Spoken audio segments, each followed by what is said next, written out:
आत्मा को सबसे पहले कोटि कोटि प्रणाम।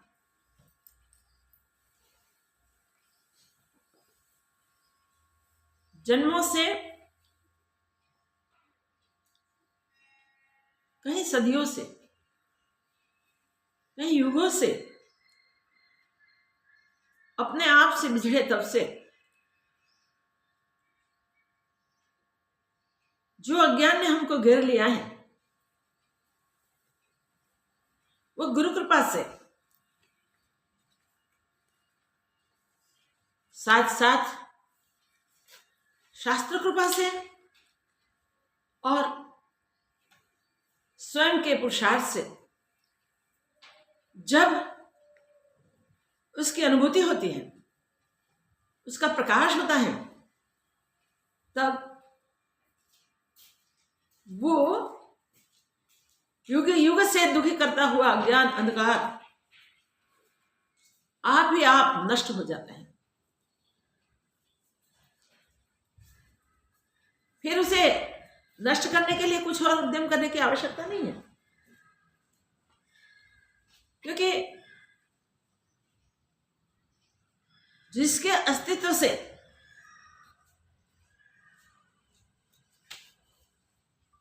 कुछ भी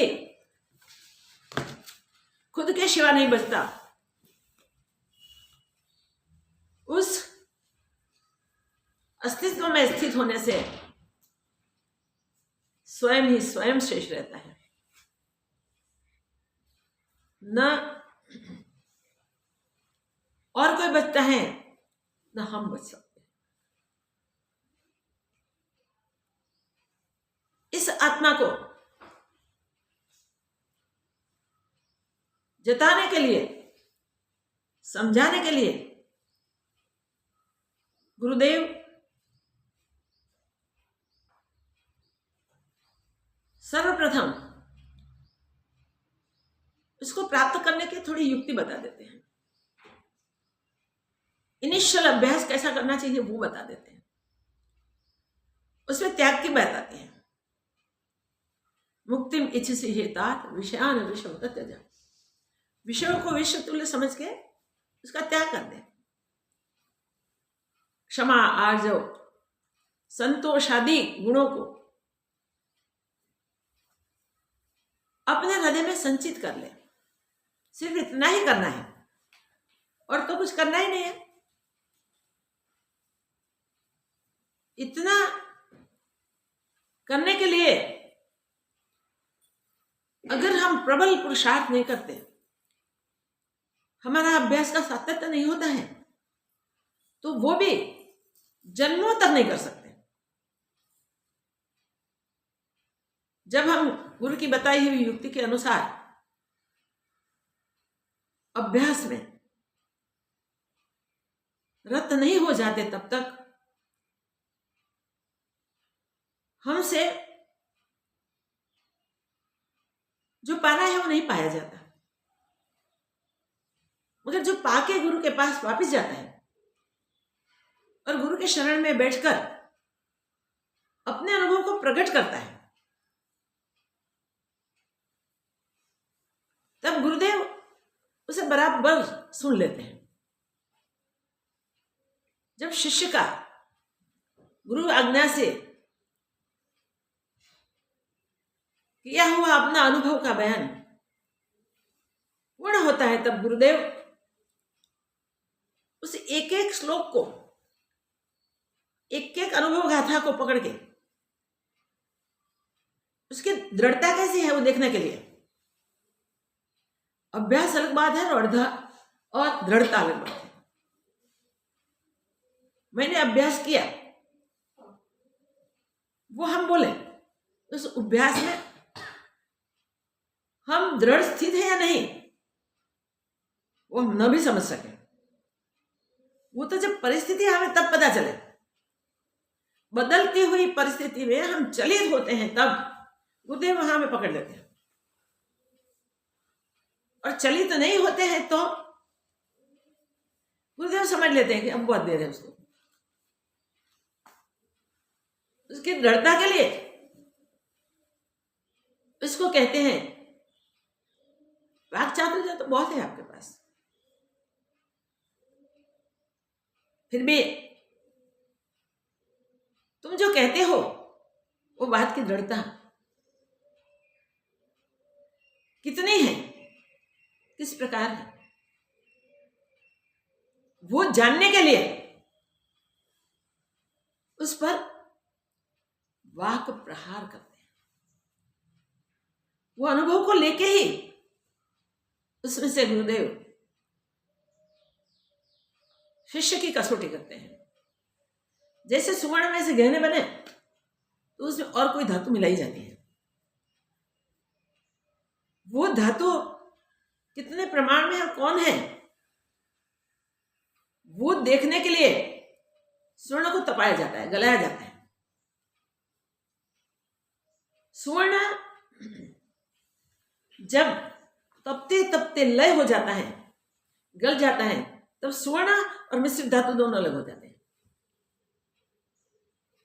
यही बात, यही व्यवस्था ज्ञान की कसौटी में भी रहती है। कसौटी करना और शिष्य को अपमानित करना वो गुरु का कभी भी आशय नहीं होता। गुरु का एक ही आशय होता है, शिष्य गुरु कब बन जाए। जब उसकी अनुभूति में कुछ भी न्यून न रह जाए तो गुरु स्वयं शिष्य को प्रणाम करते हैं, गुरु रूप में स्वीकारते हैं, क्योंकि गुरु तत्व एक ही है। जिसको भी अनुभव होता है उसको उसका समान अनुभव होता है। जैसे वो समान अनुभव जो हुआ उस सबका एक होता है, वैसे ही ज्ञानियों का ज्ञान, हजारों ज्ञानी बैठे हो गए तो भी एक होता है। विपरीत परिस्थिति में उसकी दृढ़ता सेम होती है, सबकी दृढ़ता सेम होती है। यह हमने देखा चतुर्थ प्रकरण तक। पहले बोध दिया, शिष्य के क्वेश्चन को सुन के उसका उत्तर, उसका कैसे ज्ञान पाया जाए, इनिशियली क्या करना चाहिए, वो पहले कहते हैं गुरुदेव। फिर जैसे जनक जी अभ्यास में लग गए व्यवहार काल में भी, तो उनको बहुत त्वरित अनुभूति हुई आत्मज्ञान की। वो आत्मानुभव लेके गुरु के पास पहुंचे और गुरु के पास जाके आश्चर्य के साथ व्यक्त किया, अब तक जो नहीं जाना था वो आपकी कृपा से जाना पाना गया। तो पाया गया जो, उसकी अभिव्यक्ति करते करते वो आश्चर्य मुग्ध हो गए हैं। तो उस अनुभूति की आश्चर्यता को गुरु के आगे व्यक्त करते हैं।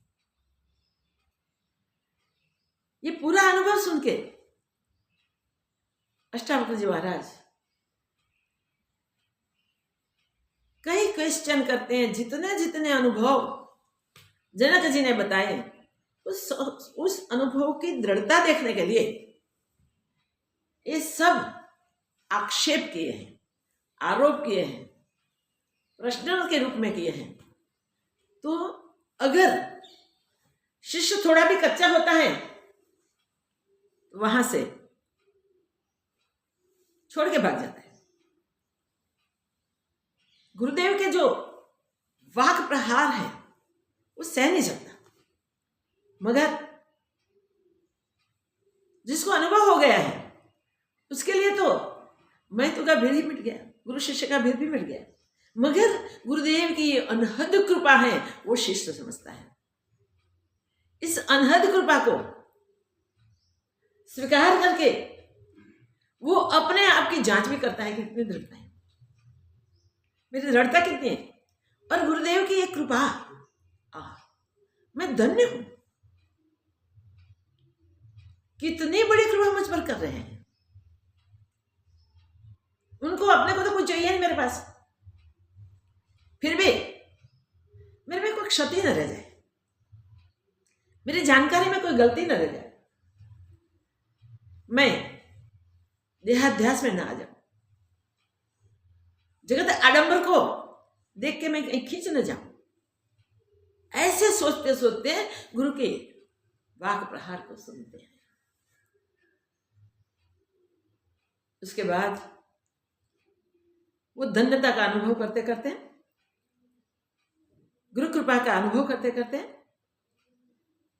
शांत हो गए हैं, क्योंकि गुरु तत्व कभी भी दो नहीं होता, एक ही होता है। उस गुरु तत्व में गुरु जी ने मुझे बिठा दिया है। मेरा देहाभिमान सदा सदा के लिए मिट गया है, ऐसा भीतर से ख्याल आता है। तो चतुर्थ प्रकरण तक हमसे देखा है कि गुरु शिष्य के संवाद में गुरु देख रहे हैं और शिष्य दृढ़ता को पाई है उसको भी देख रहा है। तो गुरु शिष्य दोनों कसौटी करने में लगे हैं। अष्टावक्र जी जनक जी को पूर्ण बोध प्राप्त देख के अति प्रसन्न होते हैं और उसकी दृढ़ता के लिए ज्ञान का बोध करते हैं। पंचम प्रकरण शुरू होता है, उसमें गुरुदेव की प्रसन्नता झलकती है, दिखती है। क्या झलकता है? ये सब होने के बाद भी एक बात यहां गुरु करते हैं, तुम असंग हो, इसलिए तुम शुद्ध हो, तो भी त्याग की इच्छा करते हैं। किस त्याग की इच्छा करते हैं? देखिए, क्यों भीतर से त्याग की इच्छा होती है? क्या त्यागोगे? अब भी कुछ रहा सहा अहंकार है तो इसका त्याग करते हैं। सब कुछ देखने के बाद भी गलती से भी हमारा लास्ट में गया हुआ अहंकार फिर आके स्वार न हो जाए, इसलिए गुरुदेव पंचम प्रकरण में सिर्फ 4 ही श्लोक सुनाते हैं और ज्ञान का, पूर्ण ज्ञान का अनुभव का ये 4 श्लोक अद्भुत है। इसमें सबसे बड़ी बात जो कही है कि नते संगो अस्ते केनापि शुद्ध त्यक्तुम इच्छसि। संग से तो छूट गया है, असंगोवश में तुमने बोल दिया है, आपका ही अनुभव है, इसलिए तो बिल्कुल शुद्ध है। कैसा शुद्ध? जिसमें कोई भी गंदगी प्रवेश नहीं कर सकती, ताकत नहीं, कितनी भी गंदगी हो तो उसमें प्रवेश नहीं हो सकती, इतना तो शुद्ध है। शुद्ध शब्द का प्रयोग करने में गुरुदेव का खास इंटेंशन है। जैसे गंगा जल के लिए कहा जाता है कि गंगा के जल में कितनी भी बाढ़ आवे तो भी गंगा गौमुख से शुरू होती है, वहां से गंगा सागर को मिलती है, तब तक जितनी गंदगियां वहां हैं वो सारी गंदगी उसमें डाली जाती है और दसमस्ता वो प्रवाह वर्षा ऋतु का सब गंदगियों को साफ करता करता करता गंगा में मिल जाता है। फिर भी गंगा में कभी भी अशुद्धि नहीं होती। कितनी बढ़िया बात है। किसी भी जगह से गंगा का पानी उठाओ, आप रख लो, वो गंदगी छोड़ देगी। इसलिए गंगा पूजन का धार्मिक जनों में बहुत महत्व है। एक उद्देश्य रहता है, हम भी ऐसे पवित्र हो जाने चाहिए, हम भी इतने शुद्ध हो जाने चाहिए। कितना बड़ा आशा है, देखो तो सही। और पहले तो यात्रा पद यात्रा होती थी, पैरों से चल के जाने पड़ते थे। तो जब यात्रा करने के लिए बुजुर्ग अपने जाते थे, तब साथ साथ गंगा जल लेते थे, लोटी, ज्यादा नहीं, पैदल चल के जाना था, उठा के तो कितना ला सके, और उसको गृह में डाल देते थे, गाड़ देते थे। उनके वारसदार भी जब ये खोले तब उनको भी गंगा का महत्व समझ में आ जाए। और गंगा जैसे शुद्ध हमें पुरुषार्थ करके हो जाना है, उसे सीख मिले। तो गंगा पूजन करते थे जब ये लोटी खोली जाती थी तब, और जब खोलते थे तब गंगा जल बिल्कुल निर्मल नहीं होता था, कभी भी उसमें कीड़े नहीं पड़ते थे, आज भी नहीं, आगे भी कभी नहीं। जब तक गंगा रहेगी तब तक गंगा पवित्र ही पवित्र है, और ये शुद्धि शाश्वत है, ये कभी मिट जाएगी। गंगा जल में कभी कीड़े पड़ जाएंगे, संभवित ही नहीं। तो ऐसा शुद्ध होने के बाद भी तुम अपने आप को देख लो, शुद्धि त्याग से होती है, मगर त्याग कब करना पड़े? जब कुछ ग्रहण किया हुए तो ना। त्याज्य को त्याज्य जान लिया है, वो कभी भी फिर तजने योग्य नहीं ग्रहण करेंगे। हमने ग्रास मुंह में ले लिया, कुछ मन में शंका हुई कि इसमें कुछ आ गया, निकाल दिया, कुछ नहीं खाएंगे, नहीं खाएंगे, क्योंकि त्याज्य है, एक बार मुंह में गया निकल गया, फिर मुंह में निकल आ जाता। ऐसी शुद्धि हम में हो जाए, सर्व प्रकार की अशुद्धियां मिट जाए, तो ही हम असंग कहलाते हैं। और असंग कहलाते हैं तो शुद्ध है। संसार में किसी का भी संग तुझे है ही नहीं, आप खुद बताते हो। तो जब संसार का कोई भी संग नहीं है, तब तुम पवित्र हो, तुम शुद्ध हो, और शुद्ध होने के कारण तुम्हें त्याग की इच्छा हो रही है, और हो रही है तो गलत है।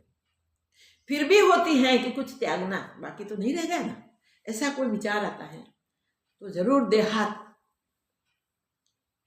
देह के साथ तादात्म्य जो हो गया है वो छोड़ने योग्य है। अब बताते हैं अष्टावक्र जी कि अगर ये तादात्म्य छोड़ना है तो क्या करना चाहिए? आत्मा के संग से देहाध्यास छूट जाए। तो ये आत्मज्ञान के लिए, आत्मज्ञान की दृढ़ता के लिए क्या क्या छोड़ना चाहिए?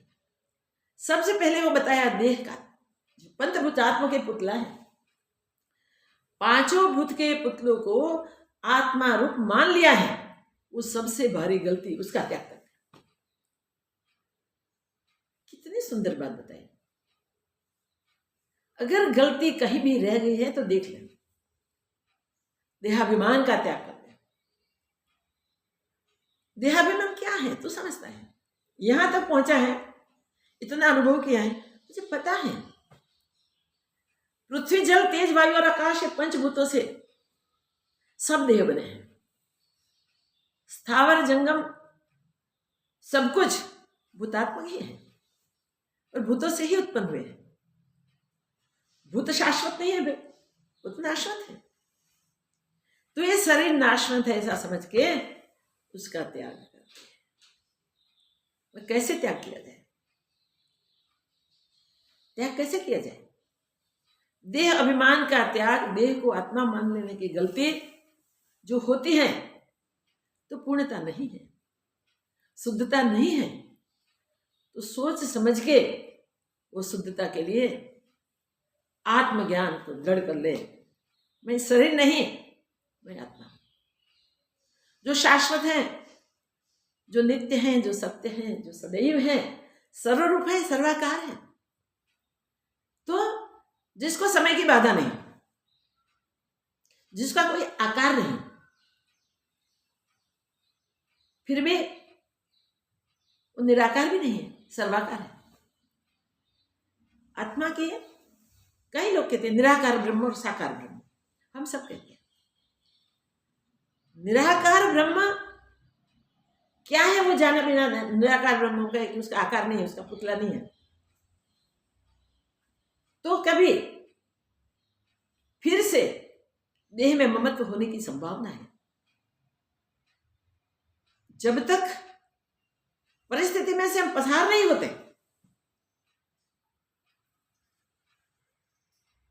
कठोर में कठोर परिस्थिति सामने आ जाए तब भी आत्मभाव न छूटे, ऐसी दृढ़ता जब हो जाती है तब गलती होने की संभावना नहीं होती।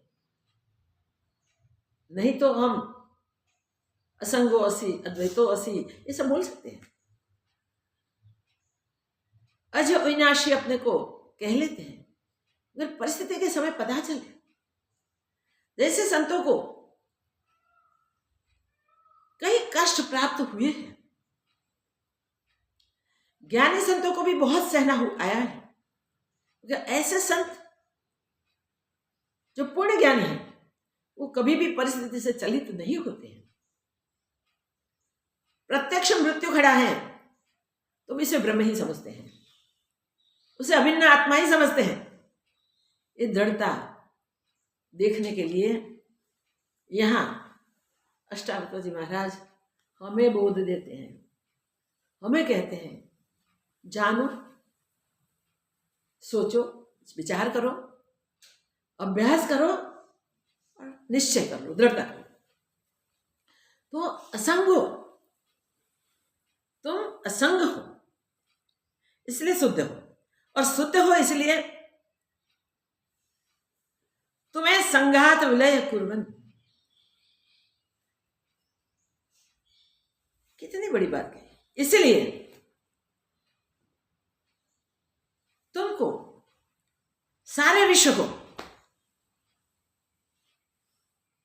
अपने में लय कर देना है। जब तक तुम्हारा किसी के साथ संग नहीं है तब तक तुम शुद्ध हो। अगर तुमको अपने संगानुभूति नहीं है तब तक तो तुम नित्य हो, शुद्ध हो, शाश्वत हो। बड़ी बात है। तेरे किसी के साथ भी संग नहीं है तो तेरी शुद्धता के कारण अब तुम्हें विश्व का त्याग करने की क्या जरूरत है? क्यों इसकी इच्छा होती है? ये विश्व का त्याग करने की इच्छा क्यों होती है? नहीं होनी चाहिए। और नहीं होनी चाहिए तो ये पंच महाभूतों के पुतले के पहले पहचान कर ले, ये वो नित्य नहीं है, इसका त्याग हो जाना चाहिए।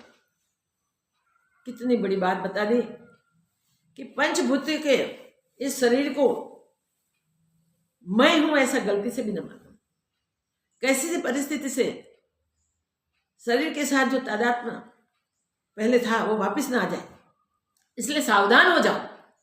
और सावधान होने के लिए ये देह का त्याग करो। पंचभूतात्मक शरीर की ही बात हम देखते हैं, मगर हमारा तो तादात्म्य कैसा है? ये पंचभूतात्मक में भी है और लिंग शरीर में भी है, सूक्ष्म शरीर में भी है।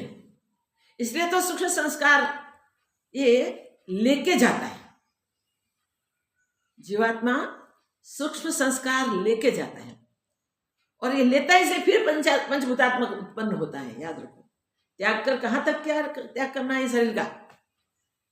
ये शरीर के साथ मेरापन, मैंपन जो है ना, वो मृत्यु के समय भी, इसी समय भी फिर खड़ा हो सकता है। भाई शरीर सो है ऐसा ख्याल आ जाए तो हो जाए। मातंग ऋषि पूर्ण ज्ञानी, जिनके आश्रम में शेर और शियाल एक साथ पानी पीते थे नदी पे, सब एक साथ जाके सत्संग में बैठते थे। सारे प्राणी, जंगल के प्राणी, जंगली प्राणी, वो एक साथ शांति से बैठते थे जैसे श्रोता सब बैठे आप, और सत्संग सुनते थे। कैसे परम ज्ञानी होंगे वो? जब शरीर त्यागने का समय आया, ऋषि मुनियों की कैसी स्थिति? झोपड़ी में भी नहीं, एक पेड़ के नीचे जाकर बैठ गए, वहां सो गए बद्री के पेड़ के नीचे। आत्मभाव में स्थित रहने वाले उस संत की दृष्टि बद्री के ऊपर लगा हुआ फल था, उसमें बहुत सुंदर फल था, पक्का फल था। उसका विचार है कितना सुंदर है। इतने में तो प्राण छूटे। एक विचार कहाँ ले गए? माता ऋषि ने अपने शिष्यों को बताया था कि भाई जब मेरे प्राण छूटेंगे तब स्वर्ग से देवता उद्दिन में जाएंगे। वो नहीं हुआ। शिष्यों को चिंता हुई, क्यों ऐसा हुआ? तो एक मातंग ऋषि के ऋषि जैसे ही मातंग ऋषि जैसे ही संत थे, वो मित्र संत, उनके पास गए और अपनी चिंता व्यक्त की। ये गुरुदेव का वचन था, वो तो निष्फल नहीं होना चाहिए, फिर भी दुदुम्बी क्यों नहीं बचती स्वर्ग के? तो ऋषि आए और बोले कि कहाँ सोए थे महर्षि? और जब शिष्यों ने बताया कि पेड़ के नीचे यहां सोए थे, वो वहां सो गए। ऊपर देखा तो सुंदर बद्र का फल था, बेर, हाँ वो फल था। खड़े होके वो बेर का फल उतारा है, बद्र का फल, और फल को खोला तो अंदर एक कीड़ा था। वो लेके गए पंपा सरोवर पर, उसमें डाल दिया। तुरंत स्वर्ग के दुदुम्बी बजे। दुदुम्बी बजे, देखिए जो पूर्ण ज्ञानी है, प्रखर ज्ञानी है, जिसको अज्ञान छू नहीं सकता, अंत समय में भी कहीं भी वासना प्रकट हो जाए, देहाभिमान आ जाए, तो कई जन्मों का पुरुषार्थ, इसका क्या होगा? सावधान इतना रहना है।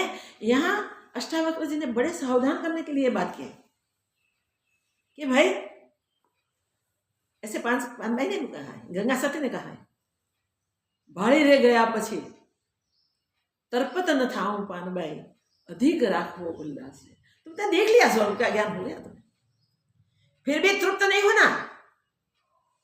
माया इतनी बड़वंती है, कब कहां से खींच जाए पता नहीं चले। अधिक अधिक उल्लास करना है, उत्साह के साथ बढ़ाते बढ़ाते उत्साह को स्वरूप में दृढ़ स्थित रहने का अभ्यास करना है। तो यहां कहते हैं कि जब आपने बोला कि मैं असंग हूं, निसंग हूं, तो तुम सोते हो गए, फिर भी भीतर से कुछ त्यागने की इच्छा होती है। क्या त्यागने का है? अगर त्यागने की इच्छा होती है तो तुम्हें देह अभिमान का त्याग करना है। तो ये देहाभिमान से कितना भी हमने आत्मज्ञान का अभ्यास किया होवे तो भी पूर्ण रूप से नहीं छूटे, तो ऐसी संभावना है, ऐसा हो सकता है। इसलिए यहां मुनि कहते हैं कि त्याग करना है तो देहाभिमान का त्याग कर। कहां तक त्याग करना है? ये पंचभूतात्मक शरीर का तो त्याग करना है, मैं शरीर हूं ऐसा भाव छोड़ना है, मैं शुद्ध चैतन्य आत्मा हूं, वो दृढ़ तो करना ही है। मगर ये दृढ़ करने के बाद भी छोटी सी भी गलती न हो जाए, इसके लिए तो अभ्यास की और दृढ़ता करो। तो असंग होने के कारण शुद्ध तो हो, तुम किसी से जुड़ते नहीं हो, व्यवहार इतना शुद्ध और पवित्र कर रहे हो, क्योंकि ज्ञान व्यवहार में आएगा तभी पक्का होगा, तब तक पक्का नहीं होगा। और व्यवहार भी टूटक नहीं होना चाहिए, सतत व्यवहार में ज्ञान का सातत्य रहना चाहिए। अब देहाभिमान का त्याग करते करते पंचभूतों में, पंचभूतों के संगात में, पंचभूतों के समूह में जुड़ना नहीं है, क्योंकि भूत सब नाशवंत है, शाश्वत नहीं है। मगर यहां से थोड़ा सोचे कि जब शरीर छूटता है, स्थूल शरीर तो यहां पड़ा रहता है, चले जाते हैं प्राण, उस प्राण के साथ पूर्व वासना के अनुसार अगर है तो जीवात्मा वो संस्कार वासनाएं लेके जाता है, उस वासना से नया शरीर बनता है, और नए शरीर में फिर से उसे अगर चांस मिले तो अभ्यास करना होता है, चांस न मिले तो भवाटवे में भटकना पड़ता है। कहां तक? अज्ञान शरीर का भी लय न कर दे तब तक, तो कहते हैं कि अज्ञान शरीर का भी लय हो जाना चाहिए। तो स्थूल सूक्ष्म और कारण शरीर, वहां तक तो दृढ़ता नहीं है भाई। महाकारण में जाओ, आगे बढ़ो, ऐसे स्वरूप की दृढ़ता कर लो जिसके कारण मृत्यु की पल, मृत्यु की घड़ी, मृत्यु का कष्ट कुछ भी हो गए, उसमें भी हमारे ज्ञान की दृढ़ता छूटे नहीं। किस चीज का लय करोगे? ये देहाभिमान छोड़ दिया हमने, चलो, मगर अकेला देहाभिमान छोड़ने से कुछ नहीं। ये पूरा जगत आडंबर, उसके मूल तत्व में देख लो। कौन सी दृष्टि से?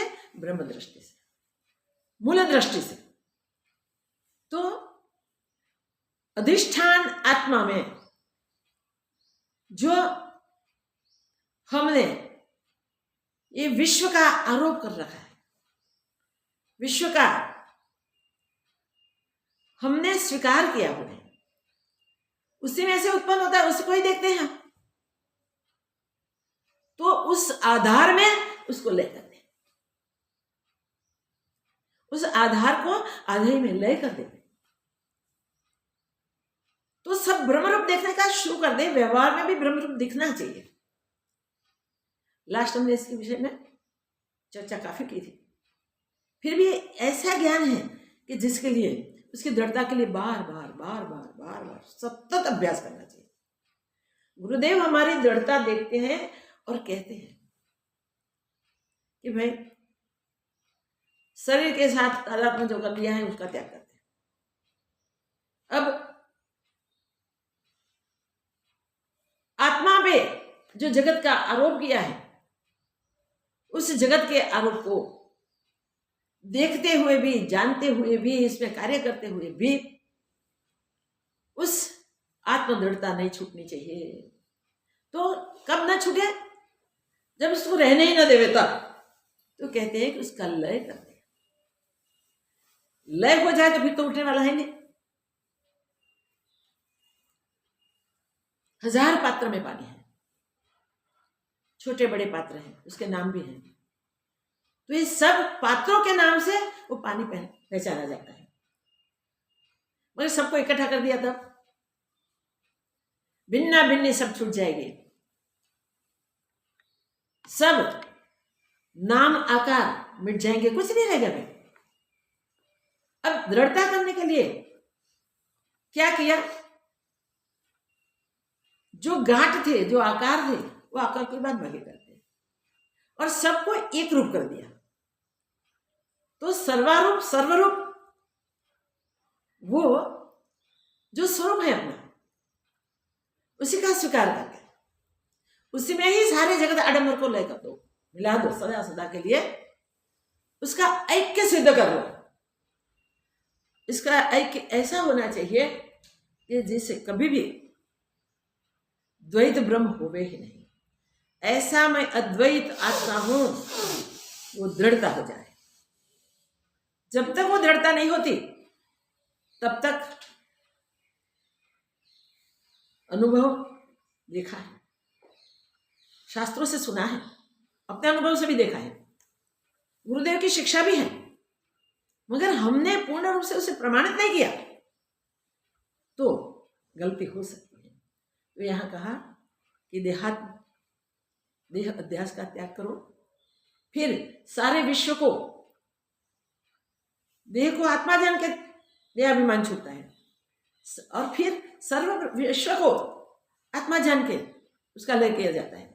इस सब का लय करते करते करते करते आगे बढ़ो। तीसरा लय करना है। क्या करना है? दृष्टा, दृश्य और दृष्टि कहो या दर्शन कहो। तुम दृष्टा हो किसके?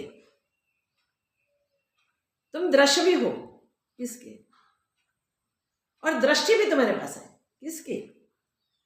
एक परम तत्व की, एक आत्म तत्व की, एक अपने आप के, जो तुमने जानी है वो ऐसे ही करो कि ये सब भिन्ना भिन्नी लय हो जाए अभिन्न आत्मा में। क्या अद्भुत बात अष्टावक्र जी कहते हैं। ज्ञान पाने के बाद भी दृढ़ता के लिए क्या करना चाहिए? उत्साह से हमें उसका अभ्यास करना चाहिए, कंटिन्यू रखना चाहिए अभ्यास। देख लिया, भूल गए तो क्या होगा? वही पुनरावर्तन हो जाएगा। वो न होना चाहिए। चित्त को चैतन्य में लय कर दे। ये सबका लय करना है। कहाँ करना है? सबका लय एक जगह ही होता है। देखो, ये सब लय करने योग्य हैं, जिसमें फिर से कभी दोबारा गलती न हो सके। ये इतने स्थान हैं। जब हम चित्त को चैतन्य में लय कर दें, तब दृढ़ता हो जाती है कि ये सारे संसार का उद्भव स्थान चित्त ही है, और वो स्वयं तो नहीं कर सकता। वो भी ये ब्रह्म में ही वो उत्पन्न कर देता है, संकल्प विकल्प करके।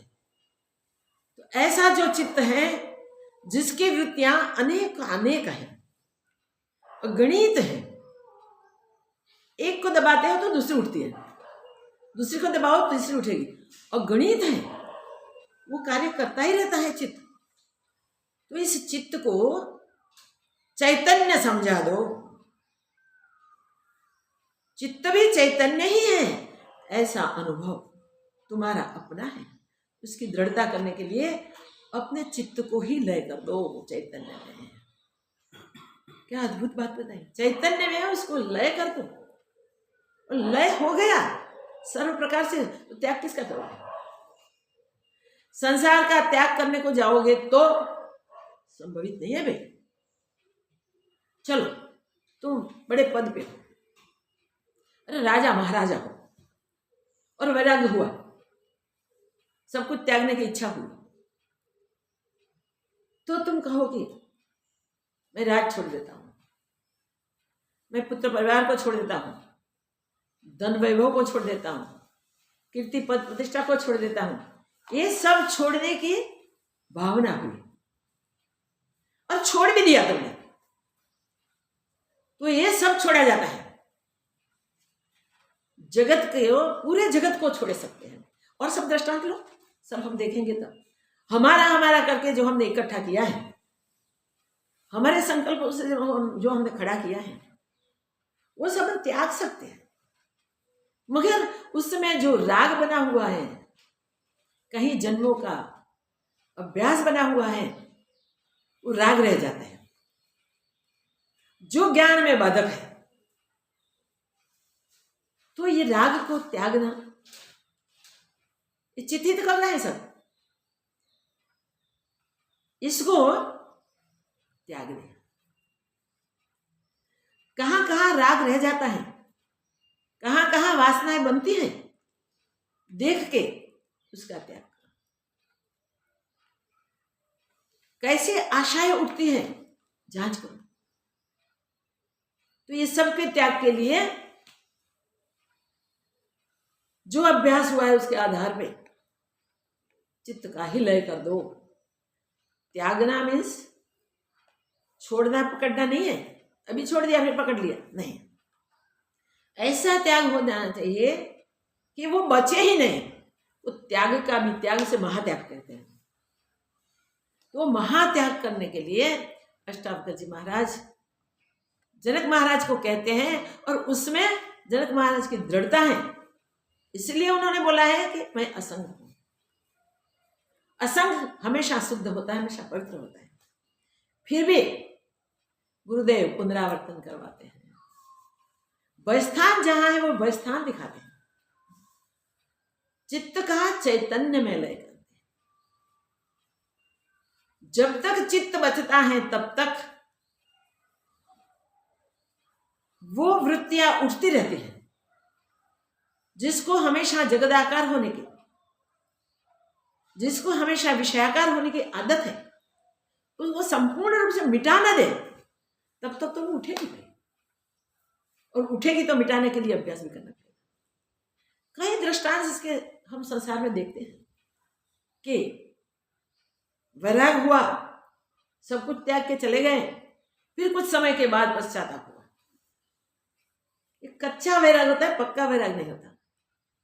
जब तक चित्त को लय नहीं करने देते, वृत्तियां को उठने नहीं देते, तब तक ऐसी परिस्थिति आने की संभावना है और ऐसी भूल होने की भी संभावना है।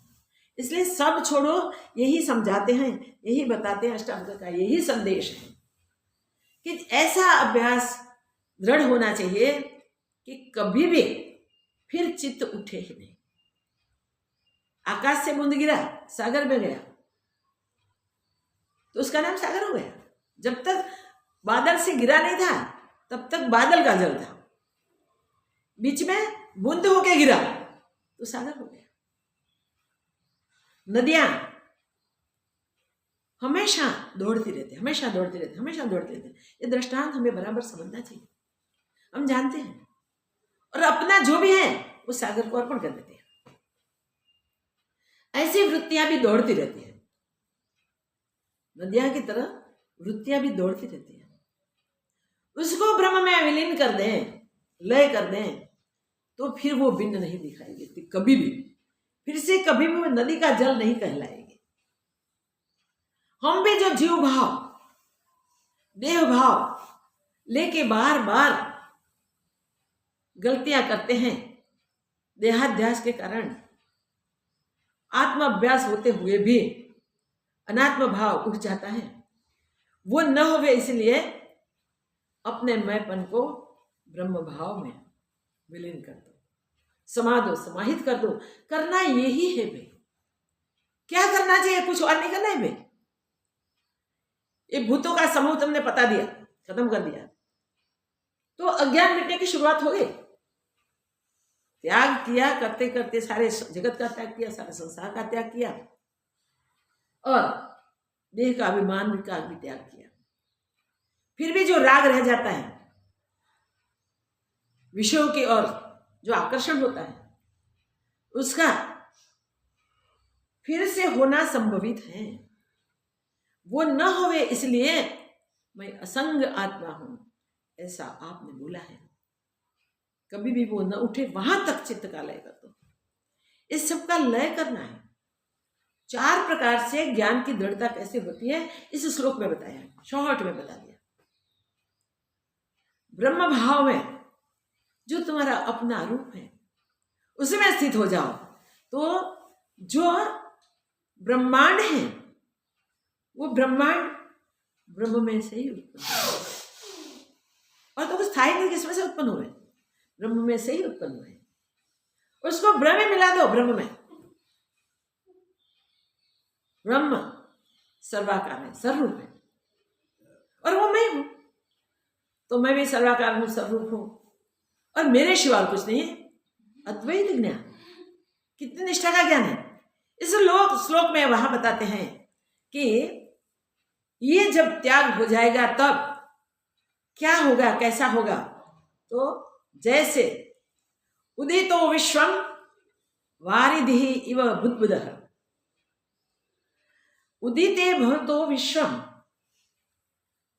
वारिध पानी, और जो भी पानी से उत्पन्न होता है, वारिधेय इव बुद्बुदः।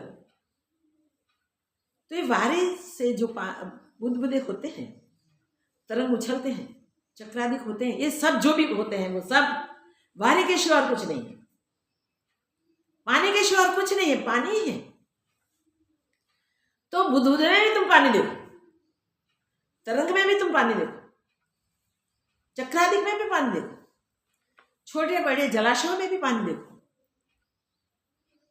नदियां में भी, झरनों में भी पानी को ही देखो, और महासागर में भी पानी को ही देखो। पानी के शिवाय कुछ नहीं, पानी ही पानी, पानी ही पानी, पानी ही पानी। महाप्रलय के समय जब सारा ब्रह्मांड, कोई दृश्य नहीं रहते, सारा ब्रह्मांड दृश्य रहित हो जाता है, तब क्या होता है? वो पानी ही पानी है। पानी में पानी मिल जाए तो पानी के सिवा कुछ शेष नहीं रहता। जैसे ये उदित हुए बुद्बुदे तरंग आदि हैं, वो जल ही है, जल के सिवा और कुछ नहीं। तो दृष्टा, दृष्टि और दर्शन, ये तीनों की त्रिपुटी का लय करना है हम। यहाँ जो भी कुछ है वो आत्मा ही है, ब्रह्म ही है, ब्रह्म के सिवा और कुछ नहीं है। तो तू ही है वो ब्रह्म, तेरे सिवा और कुछ नहीं है। क्या करना, क्या देखना, दृष्टि बदल दो। दृष्टि ज्ञान में कृत्वा पश्येत ब्रह्मरेव जगत, आदि गुरु शंकराचार्य ने बताया।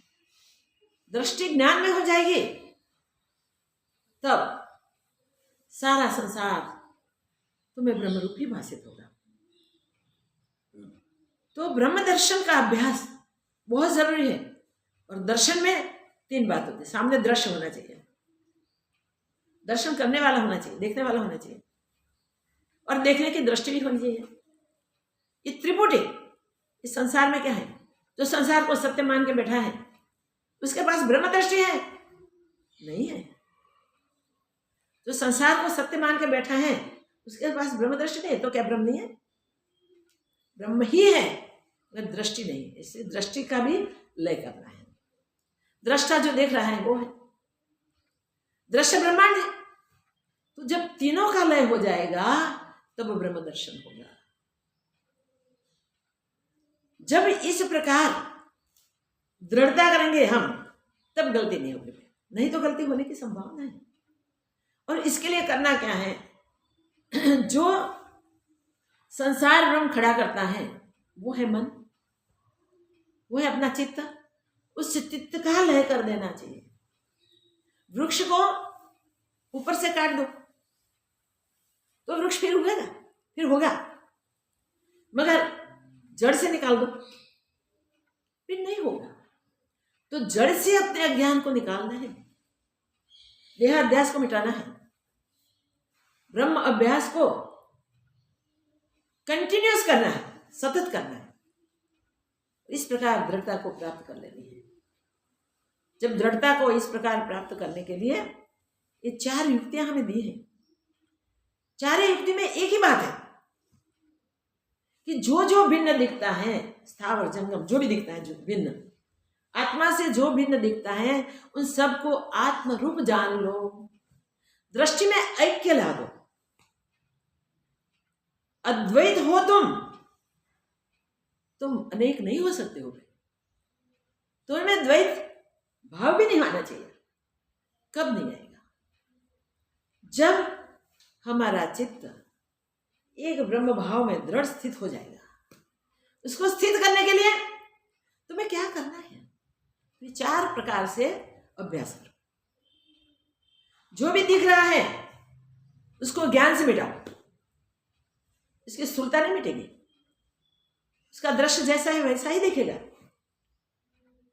और शास्त्र सम्मत जीने वाले भी उस दृश्य को देखते हैं और उसमें व्यवहार करते हैं, तब शास्त्र सम्मत व्यवहार करते हैं। तो शास्त्र सम्मत व्यवहार से उसकी दृढ़ता हो जाती है और चित्त का स्फुरन शांत हो जाता है। तो चित्त का लय हुए बिना ज्ञान की दृढ़ता नहीं हो सकती। तो चित्त को हमें लय कर देना है, हमें समाप्त कर देना है। और समाप्त करने के लिए हमें जो दर्शन में भेद आते हैं, दृष्टा तो बने बैठते हैं, मगर दर्शन करने में हमारे जो भेद होते हैं उसको अभेद कर। सब कुछ देखो अगर अभेद दृष्टि से देखो तो यही दिखेगा, दूसरा कुछ नहीं। जब रस्सी में सर्प की भ्रांति होती है तब रस्सी सर्प रूपी हमें दिखती है। रस्सी ऐसा हम पता भी नहीं चलता। हम उस रस्सी को देख के भयभीत होते हैं, सर्प है। जब तक प्रकाश नहीं होता, जब तक सर्प दिखता नहीं, तब रस्सी देखने वाले के लिए सर्प है। उसी देखने वाले को जब सर्प की प्रतीति हुई तब वो डरा, मगर जब प्रकाश हुआ और देखा तो क्या हुआ? नहीं नहीं भाई, सर्प नहीं है तो रस्सी है। मूल ज्ञान हो जाए। शिप में चांदी की भ्रांति हुई उस सूर्य किरणों के गिरने से, मगर जब शिप में चांदी देखी और समुद्र के तट पर चांदी ही चांदी और कुछ नहीं, उसका में धड़ाढ़ हो गया। देखिए देहाभिमान उठ गया, इतनी सारी चांदी, इतना सारा रुपया मुझे मिल गया, हो गई गलती। मगर जब पता चले कि नहीं, सूर्योदय के समय तो देख लिया था, चांदी के रूप में चला गया था, पूरे दिन चांदी का चिंतन किया, शाम को फिर से गया, रात के टाइम इकट्ठे करवा गया तो कुछ नहीं थी, समुद्र में जल था, किनारे पे रहती थी, तो कहाँ गई चांदी? किसी को पूछा कि कोई ले गया, भर गया, क्या हुआ?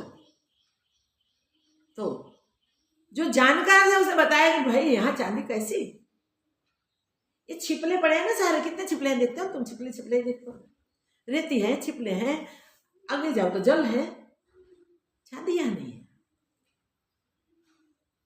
ये चांदी तुम्हें दिखती थी, तुम्हारा भ्रम था, कैसे दिखी? मगर तो बोले कि सूर्य किरण, और सूर्यास्त हो गया नहीं, इसलिए नहीं दिखते, सूर्यास्त हो गया, सूर्य किरण आनी बंद हो गई तो छिप जैसी थी वैसी दिखाई दी।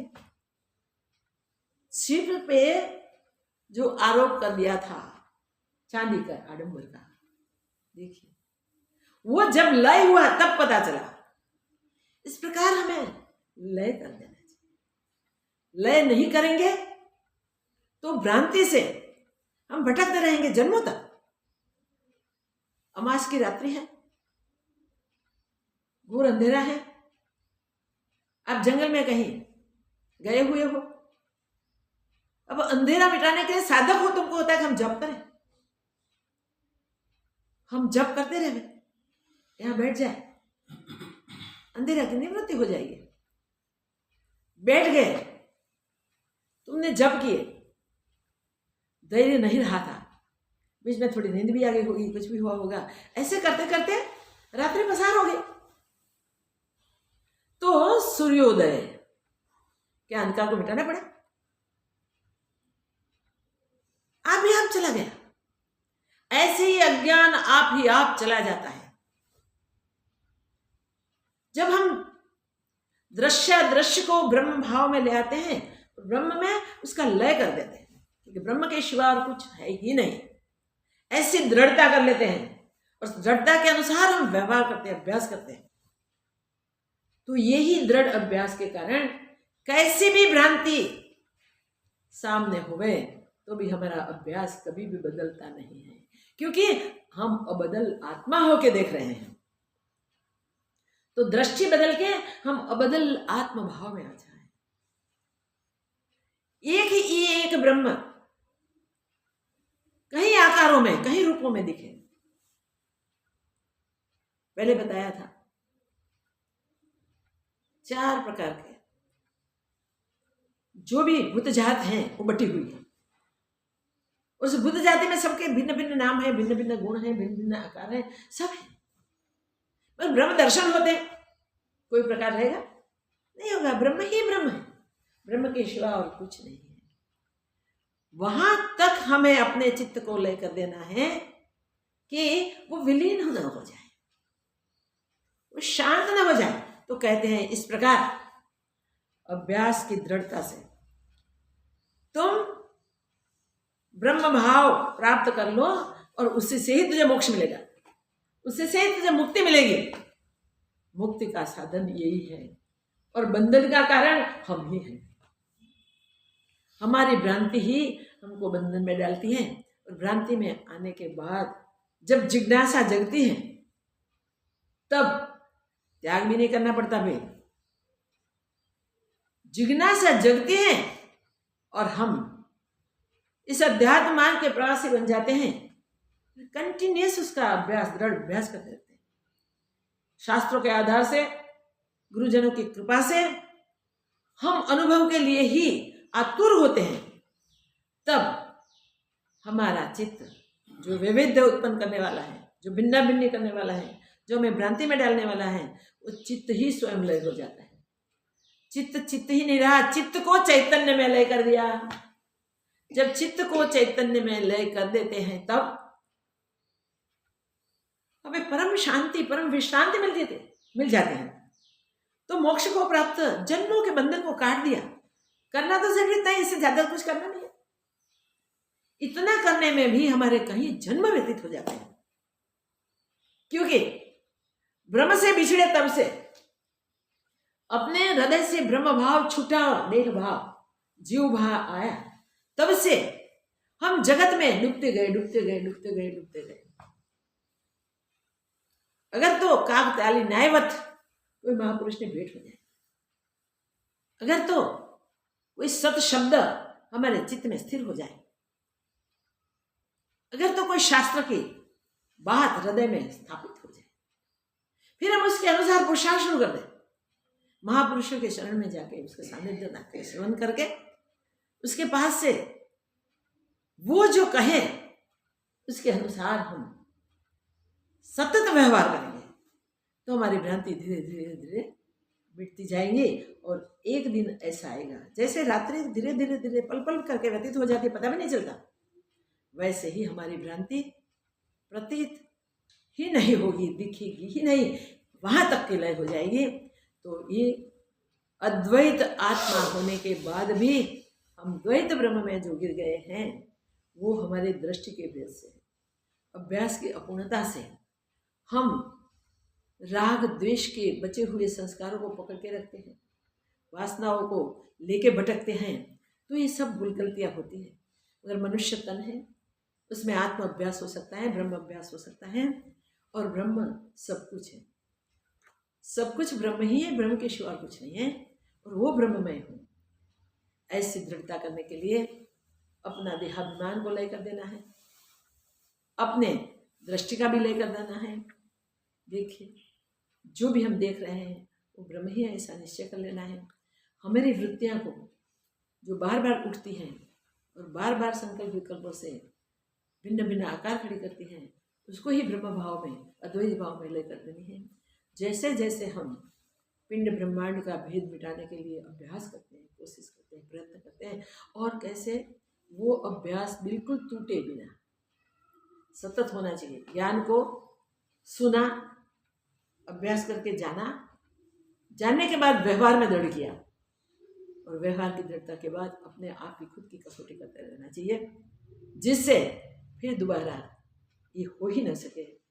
जैसे जनक महाराज को बहुत कुछ कहा, बहुत कुछ कहा, बहुत कुछ कहा अष्टावक्र जी ने, और सबको सुनते कहा है, तो भी वो गुरु कृपा में सराबोर हो रहे हैं, गुरु कृपा से धन्य धन्य हो रहे हैं। कितनी कृपा है गुरुदेव की। खुद ब्रह्म है, उसका अपना खुद का अनुभव है, जिसकी दृष्टि में ब्रह्म के सिवा कुछ है ही नहीं, जिसके निश्चय में और कुछ बचा ही नहीं, जहां मन बुद्धि चित्त अहंकार सब विलीन हो चुका है। ऐसी अपनी आत्मिक दृढ़ता में, अद्वैत भाव में स्थित होने के बाद भी मेरे अज्ञान को मिटाने के लिए इतना पुरुषार्थ किया है, अभी भी मुझे दृढ़ता के लिए बोध कर रहे हैं। तो इस प्रकार गुरुदेव जो ज्ञान देते हैं, वो ज्ञान कहते हैं ना, अंतिम ज्ञान गुरुदेव से होता है। ये होता है कि हमें बराबर कस के देख लेंगे कि हम 100 टच के हैं या नहीं है। इसके लिए जो भी प्रहार करने पड़ेंगे वो भी करेंगे, जो कसौटियाँ करनी पड़ेंगी वो करेंगे। कसौटी के बिना पूर्ण नहीं हो सकते हम, अधूरा होते हैं, गुरु में भी दोष देखते हैं। ऐसे पूर्ण ब्रह्म स्वरूप गुरु में भी हम दोष देखते हैं। वो दोष का निवारण कैसे होगा, किस प्रकार होगा, संभवित नहीं है। गुरु शिष्य के लिए हमेशा सावधान होते हैं, और कहीं किसी का भी कुछ शिष्य से गलती हो जाए, गुनाह हो जाए, तब गुरु बचाने के लिए आ जाते हैं ईश्वर के पास भी। शिष्य को संभालने के लिए शिष्य कितना भी दूर है, नजदीक है, कहीं भी है, तो भी गुरु सावधान होते हैं। वैसे हम अपने अद्वैत भाव को न भूले, इसके लिए सावधान रहना चाहिए। बच्चा कितनी भी गलती करे, कितना भी नुकसान करे, माँ उसको त्याग नहीं देंगे, फेंक नहीं देंगे, नहीं फेंकेंगे, उसको जतन करके संभालेंगे और उसको समझाएगी, बेटा ऐसा नहीं किया जाता, ऐसा किया जाता, ऐसा नहीं, ऐसा किया जाता, सत्य ये है, असत्य है, झूठ और सत्य का भेद बता देते हैं, और व्यवहार में दृढ़ता कराने के लिए समझाते हैं, तुम्हें खुद को लय करना है अपने निजी स्वरूप में। जहाँ से तुम बिछड़े हो वहाँ जाके स्थित हो जाओ, लय हो जाओ। फिर कभी भी मैं देह हूँ, मेरा ये रूप है, मेरे गुण है, मेरा ये नाम है, ऐसा नहीं होना चाहिए। और साथ साथ सारा ब्रह्म के जितने भी दृश्य हैं वो सब दृश्य भी ब्रह्म ही है, ऐसी दृढ़ता हो जाइए। ऐसे आत्मिक दृढ़ता के लिए अष्टावक्र जी महाराज ये प्रकरण में सिर्फ 4 श्लोक कहते हैं, 2 श्लोकों में। एक श्लोक आगे भी प्रथम श्लोक का चर्चा की थी, आज भी गई। आज द्वितीय श्लोक हमने ले लिया है, थोड़ा पुनरावर्तन करके नेक्स्ट तृतीय श्लोक में जाएंगे। 4 श्लोक के से ज्ञान की दृढ़ता होती है। देखिए उसके 4 उपाय बता दिए। ये चारों उपाय हमने जान लिए, एक ही है, आखिर सहज है, सरल है। तो हम अपने आप को लय कर दें, जिसमें हमने देहाभिमान किया है उसमें ये देहाभिमान छोड़ के आत्मभाव में हमेशा हमेशा के लिए विलीन हो जाए। तो जो ये अभ्यास करता है उसको सहज सहज ज्ञान हो जाता है। जैसे अंधकार सहज चला जाता है जब सूर्योदय होता है तब, वैसे ज्ञान सहज होता है, ब्रह्म दृढ़ता तब हो जाती है जब ये द्वैत ब्रह्म हमारा मिट जाता है। जब तक अहम रहता है तब तक द्वैत भाव नहीं मिटता है। इसलिए अहम को सब में देखो, सर्व में अपने को और अपने को सर्व में देखें, ये दृष्टि हमें बनानी है, इससे ही व्यवहार करना है। ओम पूर्णमदः पूर्णमिदं पूर्णात् पूर्णमुदच्यते पूर्णस्य पूर्णमादाय पूर्णमेवावशिष्यते। ओम शांति शांति शांति। श्री सद्गुरुदेव की जय।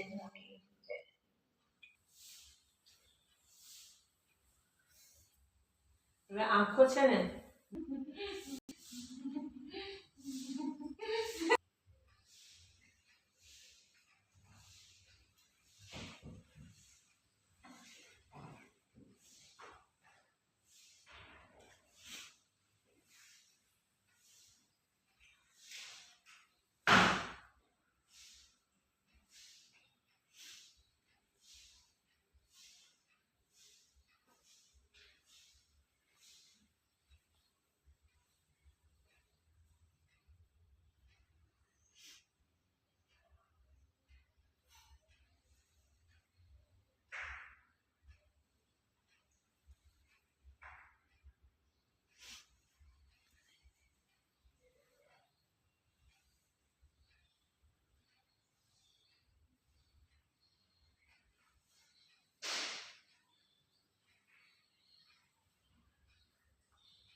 आप ही जय सिया राम।